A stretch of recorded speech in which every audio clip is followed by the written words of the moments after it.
Thank the gentlelady from Indiana. My colleagues want to, as I said before, hide behind the Senate legislation to try to suggest that House Republicans are not addressing the issue. Well, everybody who's been paying attention to the issue knows that we did in fact pass legislation just under a year ago that directly address the issues that are plaguing American citizens on a daily basis. And this is a real issue. Again, my colleagues on the other side of the aisle want to gloss over the real impact, not just on Texans, but as the folks that I met with in San Diego last week, what's happening to them and what's happening to their schools, what's happening to their jails, what's happening to their communities, the people in Texas who have spent $12.5 billion to try to deal with the border security. Now having some success, by the way, doing our part to try to hold the line in Texas. You're seeing the flow by the cartels move it to Arizona and California, which is no great thing for the country, but it's at least trying to relieve the pressure on Texas. And the number of ranches, the number of people that I deal with all the time, but also the migrants, right? We just gloss over the little girls getting sold into the sex trafficking trade. We gloss over the family in a stash house that my friend, who's a federal judge, had to throw the book at somebody who was using this mom and her daughter to hold for ransom $25,000 against somebody who was here illegally in Baltimore. This is happening every day in our country. I-35 and I-10 intersect in San Antonio, which I represent, is a major thoroughfare of this trafficking of human beings. And this is all happening on the watch of the executive. My colleagues want to try to pin the failure of open borders on a Congress for failing to give what?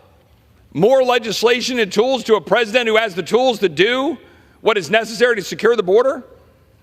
President Biden could deal with the border right now, and everybody knows that, by enforcing the law, by enforcing existing law that requires detention, law that requires that you detain people who come to the United States who, because we are a people who want to give people some sort of chance if they are dealing with a claim for asylum, because they fear political persecution or religious persecution, they have to make that claim. But most Americans believe that we detain, adjudicate the claim, determine if it's legitimate, and do not allow our government, our executive branch, our president, to make a mockery of the laws by using parole and asylum authority to flood the American people with millions of people. And we know this to be true.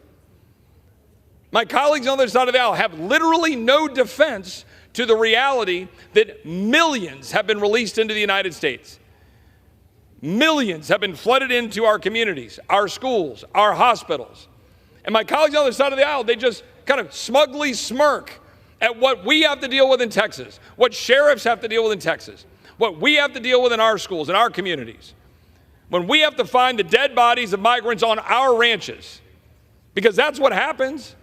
Is the President of the United States going to sit up there tomorrow night and talk about the dead migrants that we find on ranches in Texas? Is he going to have the nerve to do that? Or talk about the 53 migrants who died in a tractor trailer in San Antonio last year in the Texas heat? Is he going to have the nerve to do that? No, because it is his policies, his choices to ignore the law. And my Democratic colleagues want to somehow say that it is us, when we pass legislation, to try to force the president to do what is his job and his duty under the Constitution. They have the temerity to try to say it is on us, when it is in fact our Democratic colleagues who refuse to actually hold the executive branch accountable as is required under the Constitution under separation of powers. I yield back.